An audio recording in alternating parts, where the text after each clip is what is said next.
Hello students, a very good evening to all of you. Welcome to Online Tayari. This is our session on daily current affairs. Let us get started with the first question for the day. The first question is, where is India's first mobile virology diagnostics and research laboratory located? Okay, you have four options. The right option is option A, Hyderabad. The first mobile virology diagnostics and research laboratory at the ESI Medical College is located in Hyderabad and it was inaugurated by the Defense Minister Rajnath Singh. So this was done through via a video conferencing. Okay, the lab, which is a biosafety level 3 laboratory, it has been developed by the DRDO in less than 2 weeks and can test 1,000 coronavirus samples, which can be scaled up. Okay, the lab also has facility for conducting drug trials on, and also they will be researching on the coronavirus. The lab can be moved to anywhere in the country for future. Okay, this is about the mobile virology laboratory. Okay, let's move to the second one. The permanent bridge constructed by the BRO. So it's constructed by the BRO, that is Border Roads Organization, connecting Kasowal and the rest of the nation, is over which river? It's talking about which river? The right option is option B, River Ravi. The Border Roads Organization has constructed a permanent bridge on the Ravi River which connects Kasowal enclave in Punjab to the whole nation much before the scheduled time, and it opened for its use on 22nd April 2020, just 2 days before. Okay, the bridge, which spans 484 meters in length, so it has 484 meters in length. Okay, and it was constructed by the 141 Drain Maintenance Corps of 49 Border Road Task Force, that is BRTF. So this was under the project Chetak. You have to always remember this as well. When your students, make a note of this, whenever you're studying about one question, make sure that you also study about the roots of the question as well. So this comes under the project Chetak. And what is about BRO? It is over which river? Okay, so all these would be important so that when you're studying one question, you will simultaneously be covering the whole aspects around the subject. Okay, so I'll just start again with the question. So what is happening with this river is the bridge is a class 70 permanent bridge which provides all weather connectivity to the enclave. Okay, so this is about the second question. I hope you all are clear with the second question as well. Let's move to the third one. Okay, which is the first Arab country to legalize marijuana for medicinal use? You have four options. I think you might guess it right. Yes, the option is option D, Lebanon. So Lebanon has become the first country to legalize cultivation of marijuana for medicinal and industrial purposes, keeping the recreational use of cannabis illegal. So it is expected that sales from the plant will provide some of the relief to the economy of the country, which is under debt, right? So Lebanon is also the third largest nation in terms of supply of cannabis after Morocco and Afghanistan. Okay, this is the third one. So it's about after Morocco and Afghanistan. Let's move to the fourth one. Which Indian company will help Israel to power its first fully digital bank? A very interesting question. You have four options. The right option is option A, TCS. The Tata Consultancy Services, which is India's largest software services company, is going to launch the first fully digital bank of Israel. So TCS was chosen by the Ministry of Finance of Israel to transform the banking sector by creating a banking service bureau, which will be serving as a plug and play and shared digital banking operations platform that supports TCS, BANCS So all these banking performances. Okay, the platform, it is also going to assist startups banks. So they're going to launch this, and they're going to assist the startup banks in launching their operations in a fast-paced manner. Okay, this is about the fourth question. Let's move to the fifth one. Which state government has launched the Sampark Didi app to impart education? You have four options. The right option is option C, Uttarakhand. The Education Department of Uttarakhand has launched the mobile application Sampark Didi, which, so because of this or through this, the students can have access to animated lectures in their confines of their homes during this lockdown.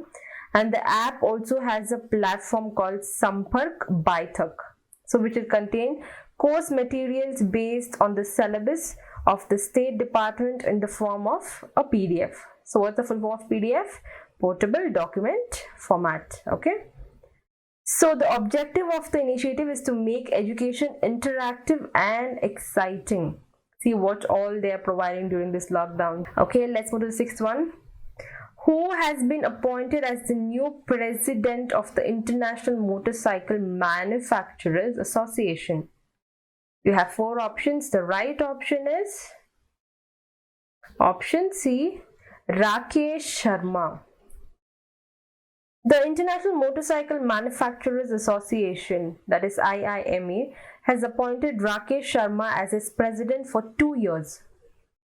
So Rakesh Sharma is currently the executive director of Bajaj Auto, and he was earlier the vice president of IMMA. So also note, when you're studying about International Motorcycle Manufacturers Association, likewise you will also study 2 or 3 important points about that. So IIMA, that is International Motorcycle Manufacturers Association, it is based in Geneva in Switzerland, and it represents the manufacturing industry of powered two-wheelers and at the international level. Okay, let's move to the seventh one. So the seventh question is, which day is observed as English Language Day? You have four options. The right option is option D, none of the above. I'll tell you why. Because it was 23rd April, yesterday. The English Language Day is observed on 23rd April every year, and this day was started by a 2010 initiative of the Department of Global Communications, which established language days for 6 official languages of the United Nations. Okay, so English and French are the 2 working languages of the United Nations, and is also becoming the language of international relations.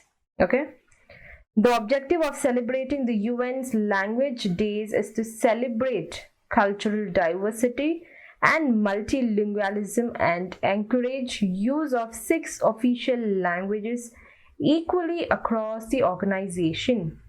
Okay, it is an important question. Okay, let's move to the 8th one now. Which city has been named as the World Book Capital 2020 by UNESCO? You have 4 options. The right option is Kuala Lumpur. The United Nations Educational, Scientific and Cultural Organization, that is UNESCO. Okay, so this has named Kuala Lumpur as the World Book Capital of the year 2020. The capital was announced by the Director General of UNESCO, Audrey Azoulay. So it was based on the recommendation of the World Book Capital Advisory Committee. The slogan of the program is KL Baka, Caring Through Reading. Okay, so cities which have been allocated the UNESCO World Book Capital title help in promotion of books and reading. The city also organizes activities throughout the year, and Kuala Lumpur is the 20th city. So this is the 20th city to bear the title since 2001, and follows Sharjah, which was the capital, in 2019. So since 2001 it was Kuala Lumpur, and in 2019 Sharjah was the capital. Interesting question, isn't it, students? Let's move to the ninth one. Which minister represented India at the G20 Agriculture Minister Meet? We have 4 options. The right option is option B, Narendra Singh Tomar. This is option B. The Union Agriculture Minister Narendra Singh Tomar represented India at the G20 Agriculture Ministers Meet. It was chaired by Saudi Arabia on 21st April. That was via video conferencing. Okay, so during this conference, it was decided to ensure continuity in the supply of foods and agricultural commodities for safeguarding food security and nutrition around the globe. Okay, the Agricultural Market Information System, that is AMIS, of the G20 will be helping in coordinating policy responses taken by various nations and has called for voluntary financial support. So this is about the 9th question. Let's move to the 10th and the final question for the day. Which state or union territory's legal authority has launched Serve the Seniors initiative? You have 4 options. The right option is option D, none of the above. I'll tell you why. It is because correct option is option, that is Jammu and Kashmir. So the Jammu and Kashmir State Legal Services Authority has started a helpline with the initiative Serve the Seniors under the direction of Patron-in-Chief Justice Geeta Mittal and Executive Chairman of State Legal Services Authority Justice Rajesh Bindal. So the aim of launching the helplines is to help the senior citizens who live alone and they're not able to go out to get groceries, medicines and other essential commodities during the pandemic. So under this initiative, the helpline numbers of the nodal officers in the union territories of Jammu and Kashmir and Ladakh have been declared, who can be contacted for help. Okay, very good initiative. So yes, students, so these are the 10 MCQs or the 10 current affairs for today. Tomorrow I'll be coming up with another set of MCQs for you. Until then, stay safe, stay tuned to Online Tayari. This is Meghna signing off. Bye.